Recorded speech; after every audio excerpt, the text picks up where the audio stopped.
Hello everyone, today we will talk about how to fix or how to solve the problem of autoplay on Netflix app. Here we click on settings. In this page you can click on apps, default apps, app settings. When above you can search about Netflix and you can enter here.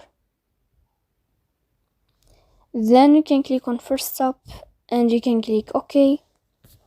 After that you will enter to the window of storage. Here you can click on clear cache. Don't click clear data because that can delete your account. In the end you can turn off your phone and you can wait a moment to turn on your phone again to fix that problem. So please don't forget to support us by like and subscribe. See you next time in another video and thank you for your attention.